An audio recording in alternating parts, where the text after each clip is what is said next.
Las plantas de cannabis pertenecen a la familia de las cannabináceas y algunos autores sostienen que el género cannabis solamente tiene una sola especie, que es Cannabis sativa, la cual produce o presenta distintos ecotipos. ¿Se ve si yo marco ahí ecotipos? No. Bueno, distintos ecotipos. Entonces voy a utilizar.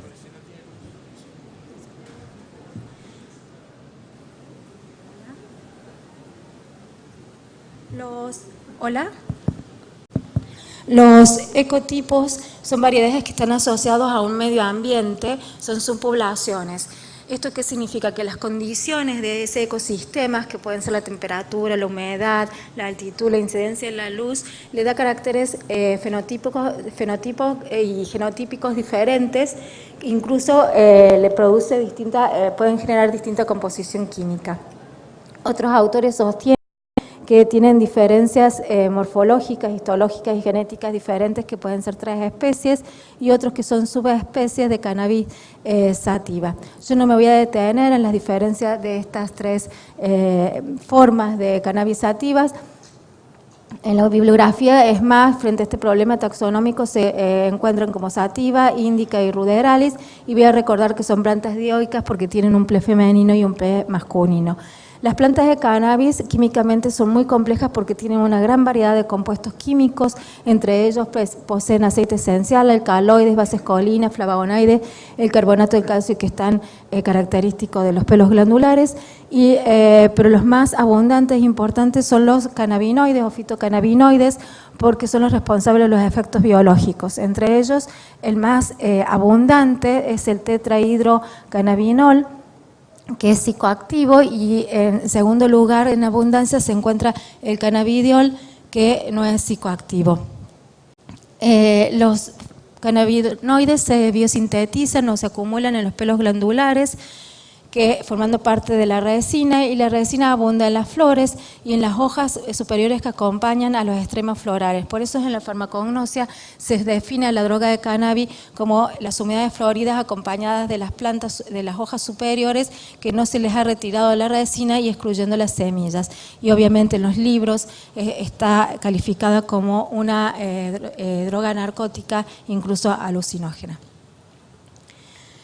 Lo único que voy a decir de transparencia es que la proporción de THC y CBD es variable en sativa e índica, y esto depende del sexo, porque los pies femeninos producen mayor cantidad de cannabinoides que el pie masculino. Depende de la madurez de la planta, que ya lo voy a explicar, y las condiciones y lugar de cultivo, como temperatura, periodo de luz, disponibilidad de nutrientes, intensidad de la luz.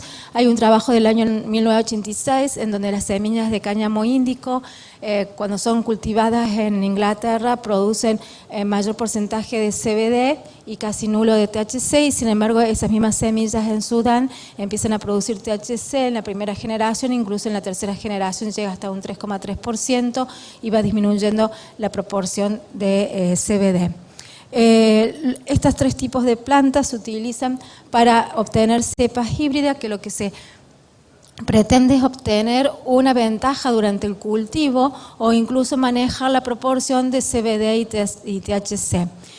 Por ejemplo, las cepas híbridas con ruderalis, lo que se busca es que la floración de las plantas se independice del fotoperíodo, como pasa en Cannabis sativa índica, y que depende solamente de la edad. De esta manera se obtienen los híbridos que se llaman autoflorecientes automáticos, que los pueden ver en la bibliografía, porque depende de la edad de la planta y no de que cambie el periodo de luz en el día. Por ejemplo, índica y sativa florecen cuando tenemos más de 11 horas de oscuridad, cuando las noches se hacen más largas.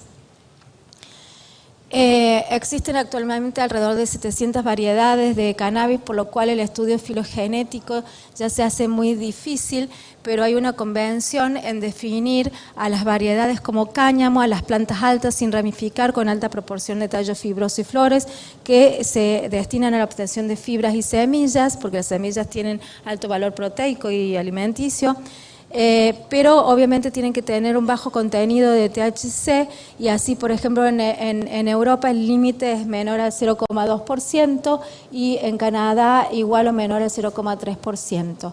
Las variedades que están destinadas a uso medicinal o llamada cannabis medicinal tienen un alto contenido de CBD respecto a THC y siempre ese porcentaje es mayor o igual al 2%. Las que están destinadas a uso recreativo, también conocidas como marihuana, tienen un alto contenido de THC respecto a CBD y generalmente es mayor o igual al 20%. Lo que se busca actualmente es obtener quimiotipos, porque ya se conocen los alelos que sintetizan THC y CBD o que son codominantes, o sea que se expresan conjuntamente y en forma completa. Entonces lo que se busca es obtener un quimiotipo TH, que son plantas homocigotas con alto contenido de THC, que obviamente es para uso recreativo. Los quimiotipos CBD, que son homocigotas, pero en estos quimiotipos no se ha logrado inhibir la producción de THC y por eso la proporción entre CBD y THC es del 25:1, con plantas que han logrado producir hasta un 7% de CBD. Y el quimiotipo mixto, que son plantas heterocigotas que sintetizan un equilibrio uniforme entre estos dos metabolitos, y en general estos dos quimiotipos se utilizan como materia prima para la fabricación de medicamentos que ya están aprobados en otros países, como serían en este caso el Epidiolex y en este caso el Sativex. Bueno, yo ahí les puse la definición de resina y lo más importante acá es diferenciar el aceite, la resina que también se conoce como hashish o hachís, y acá es importante diferenciar lo que es el aceite de hashish del aceite de cannabis, que es el que se comercializa actualmente y que se encuentra en nuestro país. El aceite de cannabis es un extracto concentrado que se obtiene de extraer las flores secas y las hojas superiores, que son ricas en resinas, con solventes orgánicos, es decir, que disuelve la resina, y la diferencia es que en este se puede obtener a partir de cualquier parte de la planta y de la resina por extracción con solvente, y acá este sufre un proceso de concentrado que luego es disuelto en un aceite fijo que le da ese aspecto pegajoso y aceitoso. La composición química de estos aceites es muy variable, en cuanto a fitocannabinoides es muy variable, porque depende del quimiotipo que se utiliza, de las condiciones de cultivo, de recolección, la desecación, los métodos de extracción. Por eso lo que se aconseja es que siempre los aceites de cannabis están estandarizados, especialmente en cuanto al contenido de THC y CBD. ¿Qué son los cannabinoides? No solamente son los compuestos que produce cannabis, sino todas aquellas sustancias químicas que se unen a los receptores cannabinoides que están presentes en el organismo humano y en algunos animales y que producen efectos similares a los de la planta de cannabis. Y de acuerdo a su origen se clasifican en fitocannabinoides o cannabinoides vegetales, que son solamente producidos por las plantas de cannabis. No hay otra especie que produzca este tipo de compuestos, son terpenos fenólicos.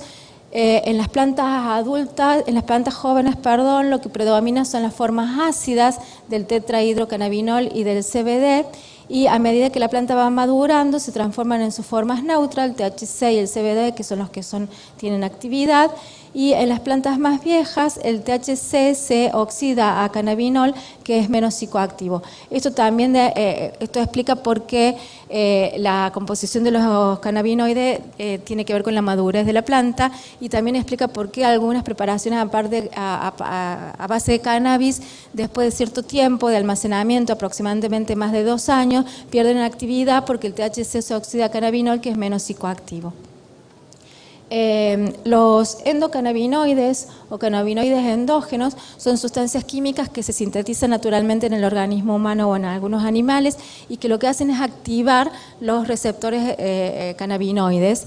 Generalmente se biosintetizan en el organismo a partir de ácidos grasos poliinsaturados de cadena larga, específicamente el ácido araquidónico, y se han reportado varios endocannabinoides, pero los más importantes o los más estudiados son la anandamida y el 2-araquidonilglicerol.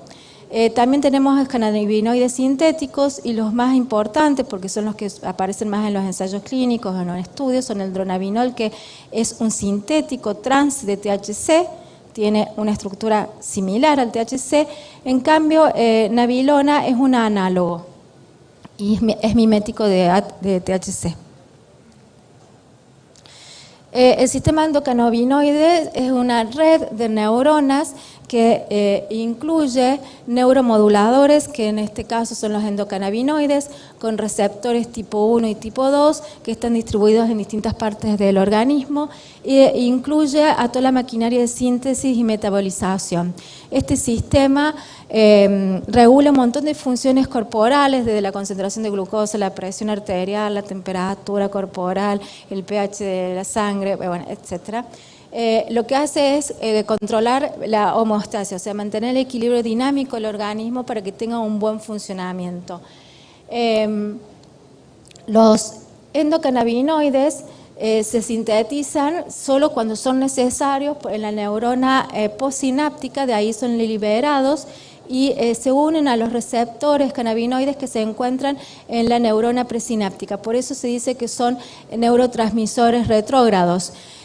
Allí en la neurona presináptica, son hidrolizados por enzimas que son específicas para cada uno de los endocannabinoides. Y cuando activan los receptores CB1, lo que hacen es inhibir la liberación de neurotransmisores, por eso se dice que son neuromoduladores. Un enfoque sostiene que algunas patologías se producen porque hay una disminución en la concentración de los endocannabinoides. Entonces, como estrategia, lo que se propone es administrar fitocannabinoides, o en todo caso suprimir las enzimas que hidrolizan los endocannabinoides o bloquear los receptores. Los efectos farmacológicos de los cannabinoides están relacionados con la activación de estos receptores que están ubicados en distintas partes del cuerpo. Así, por ejemplo, los CB1 que predominan en cerebro, especialmente en hipotálamo y córtex, modulan el comportamiento, el apetito, la memoria, convulsiones y obviamente hormonas que están bajo la regulación del hipotálamo. Los que están en ganglios basales están relacionados con la actividad motora. CB2, por ejemplo, en piel con el alivio del dolor. CB1 y CBD, por ejemplo, se ubican en el sistema inmune y en la médula ósea asociados a inmunomodulación. En las terminaciones nerviosas también los encontramos y por eso están asociados al dolor y a la neuroprotección. ¿Cuál es la acción de los fitocannabinoides? Y tiene que ver en cómo se relacionan los fitocannabinoides con estos receptores que se encuentran en el organismo. THC es un agonista parcial de CB1 y CB2, en alguna bibliografía dice que es total, y por eso es que está relacionado y es el responsable de la actividad, de la psicoactividad, produciendo euforia, ansiedad, percepciones sensoriales, también alteración de memoria y también algunos efectos gastrointestinales, porque estos receptores se ubican en órganos que están relacionados con la absorción de nutrientes y por lo tanto están involucrados en el equilibrio nutricional. Luego también se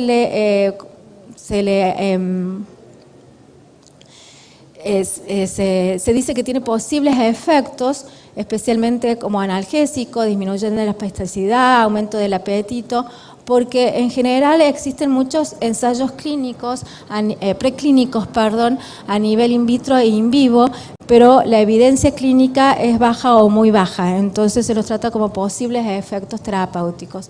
CBD, por el contrario, es un antagonista de los receptores CB1, es decir, se une a los receptores pero no los activa, y por eso está asociado a que puede tener posibles efectos anticonvulsivantes, antipsicóticos, atenuar problemas de aprendizaje y memoria. Incluso algunos autores dicen que CBD sobre los receptores CB1 es un modulador alostérico negativo, es decir, que cuando se une THC modula sus efectos disminuyéndolos o atenuándolos. También se une a otros receptores que son importantes y este tipo de acción en estos receptores les confiere posible efecto como antitumoral, alivio del dolor, ansiolítico, antiinflamatorio. Acá puse los efectos adversos, pusimos de THC y de CBD. que están, estos los hemos sacado de, obviamente, de bibliografía y también de los prospectos de los medicamentos que están aprobados en otros países, en donde los clasifican también en muy frecuentes y menos frecuentes, a nivel psíquico, somnolencia, percepción alterada, a nivel físico, boca seca, relajación muscular, palpitaciones, menos frecuentes tenemos despersonalización. Y como poco frecuente pusimos la esquizofrenia porque en realidad es una, como dijo la otra, es una asociación, o sea, puede que dé o no la esquizofrenia y eso tiene que estar dado si el individuo genéticamente está predispuesto. En toda la bibliografía eso es lo que dice. Bueno, esas son las dosis en las que empieza a haber algún efecto adverso relacionado con la psicoactividad. Esa es la dosis letal, que es muy alta. Y por eso THC se clasifica como una droga de alto riesgo de abuso y daño. CBD no es psicoactivo, pero produce algunos efectos adversos que son frecuentes como sueño, fatiga, vómitos y poco frecuentes en la alteración hepática. En un review de este año del 2019 se reportó que CBD no produce depresión respiratoria, ni compromiso cardiovascular, ni produce cambios en los signos vitales, arteriales, ni la frecuencia cardíaca. También se ha reportado un síndrome de abstinencia para aquellos que son usuarios frecuentes de cannabis. Y la mayor incidencia de los efectos adversos siempre se debe al alto contenido de THC respecto a las preparaciones que son ricas en CBD. Por todas estas causas, todos los productos a base de cannabis no tendrían que ser considerados medicamentos herbarios porque la Organización Mundial de la Salud ya en el año 92 definió que no podían tener evidencia de toxicidad por varios decenios. Voy a ir más rápido, así que todas las formulaciones a base de cannabis se debe garantizar su calidad mediante el conocimiento de su composición cual y cuantitativa y estandarizada. Generalmente estas son las técnicas que se utilizan, y también garantizar la eficacia y la seguridad a través de evidencia basada a través del grado de evidencia basada en ensayos clínicos aleatorios que puede ser a largo y a corto plazo. En general, los ensayos clínicos aleatorios sobre cannabis presentan muchas deficiencias metodológicas, lo que, por ejemplo, el tamaño de la muestra es insuficiente, por lo que no es posible realizar, detectar diferencias estadísticamente significativas y tienen más un valor clínico del efecto que van produciendo más que una evidencia estadística, y siendo además poco representativo de la población a la que van a tratar. La mayoría de los estudios eligen el placebo y no el fármaco que se utiliza como terapia habitual, y muchos utilizan una gran variedad de productos, desde el THC sintético hasta el análogo de THC y extractos estandarizados que tienen distinta proporción de CBD y THC. Y a su vez, entre los estudios utilizan esto a distintas dosis, entonces es imposible identificar una dosis científicamente probada, y por eso en la clínica se prefiere empezar con dosis bajas e ir progresando según la respuesta del paciente. La duración de los estudios no es suficiente para determinar eficacia, tolerabilidad y seguridad a largo plazo. Ahora les voy a contar sobre los grados de evidencia que presentan los cannabinoides en distintas patologías, teniendo en cuenta revisiones sistemáticas y metaanálisis que han hecho en organizaciones independientes como ADMAT y una base de datos que se llama Epistemónicos. En cuanto a la epilepsia, se comprobó que CBD en una concentración del 99%, o sea que está casi puro, y nunca menor al 96% con respecto a THC, presenta efectos anticonvulsivantes en niños y jóvenes con epilepsia refractaria, especialmente en estos dos síndromes, que se recomienda que las formulaciones estén estandarizadas y controladas porque pequeñas variaciones en las concentraciones de CBD pueden tener distinta eficacia en las convulsiones, siempre como un tratamiento adyuvante, lo cual permite reducir la dosis de otros fármacos y sus efectos adversos, lo que mejora la calidad de vida, y obviamente se asocia a efectos adversos frecuentes que no son psicoactivos pero que son transitorios. En cuanto al dolor, los cannabinoides se han propuesto para tratar el dolor derivado de la quimioterapia cuando los tratamientos habituales no son suficientes o cualquier dolor crónico refractario de cualquier índole. Lo que se ha demostrado es que presentan efectos leves a moderados para el tratamiento del dolor cuando se los compara con placebo. No han mostrado diferencias significativas con fármacos que se utilizan habitualmente en la terapia y el mayor beneficio se logra como coadyuvantes, lo que permitió, por ejemplo, reducir la dosis de opioides y el nivel de eficacia es dosis dependiente y siempre se asocia a una alta tasa de eventos adversos porque en general se utilizan productos que tienen THC. En cuanto a las guías clínicas de las asociaciones de cáncer, no los mencionan como opción terapéutica, es más, recomiendan el uso de otros analgésicos y la guía americana dice que, bueno, recomienda el uso para el dolor crónico, cualquiera sea su etiología. Existen guías clínicas del dolor neuropático que los consideran como analgésicos de segunda o de tercera línea, siempre cuando ha fracasado el tratamiento habitual como analgésicos adyuvantes y, alguna y como alternativa en la esclerosis múltiple. Existen ensayos en cursos primarios y también revisiones sistemáticas que podrían dar mayor certeza sobre esta patología.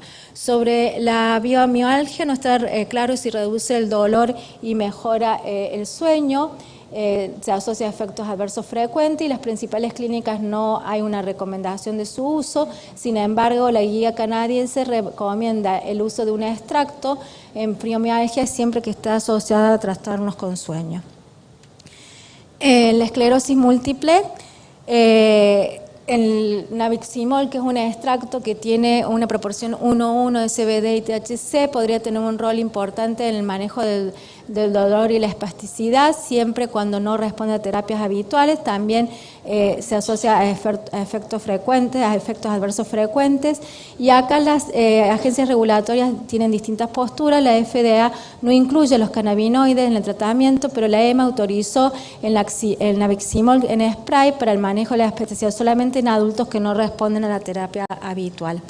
Las guías clínicas principales, por ejemplo, de la Asociación Británica, no incluye el uso de cannabinoides. Sin embargo, la Academia Americana y la Sociedad de Esclerosis Múltiple Nacional de Estados Unidos recomienda, a pesar de que reconocen que falta evidencia.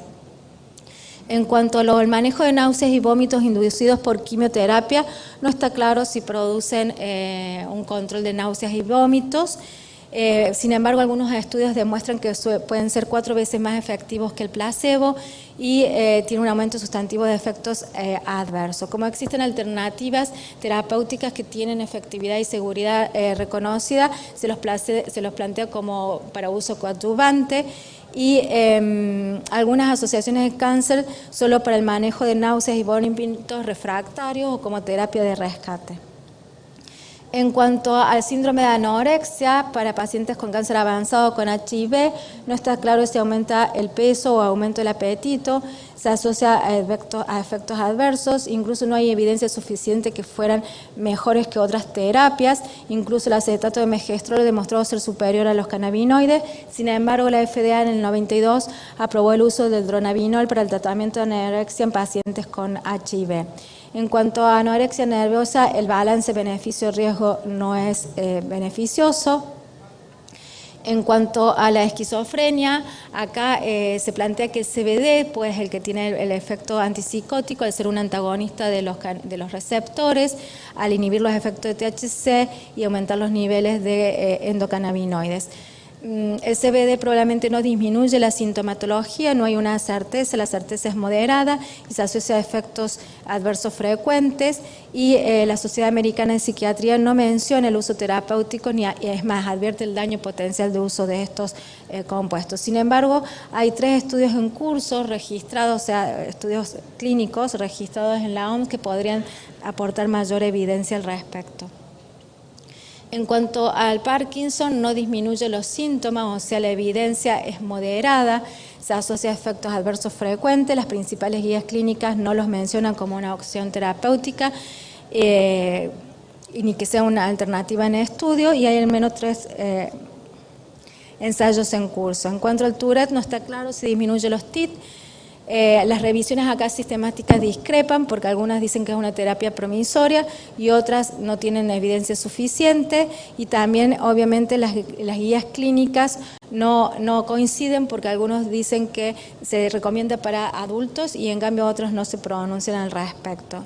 En cuanto al glaucoma, podría disminuir la presión intraocular, pero esta es transitoria, generalmente dura entre 4 horas y luego vuelve a los niveles normales, está asociado a efectos adversos y las asociaciones americanas de oftalmología de Canadá y América no recomiendan el uso en glaucoma porque en realidad los fármacos que se utilizan actualmente en la terapéutica son más efectivos y seguros.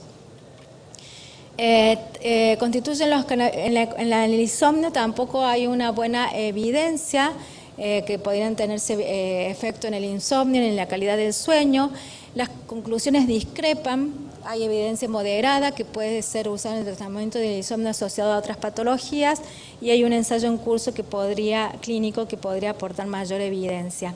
En cuanto al abuso de cannabis, para tratar el trastorno de abuso de cannabis, se postula que no está claro que disminuya los síntomas de abstinencia y de craving, que es el deseo de la compulsión a consumir, y aumenta los efectos adversos, y en función de toda esta evidencia que se junta, podemos decir que no se considera el uso de cannabis como primera opción terapéutica para ninguna condición clínica ni como único medicamento, sino como potenciador o coadyuvante en el tratamiento de base con el objetivo de suprimir alguna droga, reducir su dosis con el consecuente beneficio.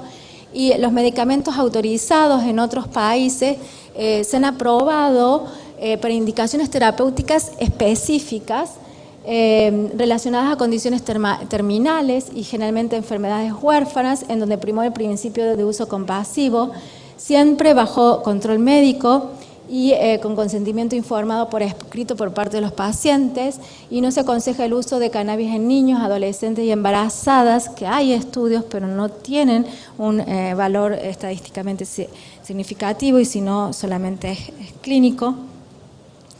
Y en función de toda esta evidencia, uno podría, en función de toda esta evidencia que se ha juntado, que se ha recabado en relación a diferentes patologías, nos podríamos orientar a realizar ensayos clínicos sobre, obviamente no aquellas patologías en donde los cannabinoides no han reportado un beneficio con respecto a los fármacos que se usan habitualmente, sino sobre aquellas patologías que son promisorias, obviamente con ensayos clínicos que doble ciego, contra placebo y control positivo. Hay que facilitar a los investigadores el acceso a la cantidad, calidad y tipo de productos, flexibilizando las barreras regulatorias, y es importante que la autoridad sanitaria especifique los estándares de investigación y los puntos de referencia para que las investigaciones tengan alta calidad y obviamente financiación independiente de los laboratorios. Bueno, esa es la bibliografía consultada. Gracias por su atención.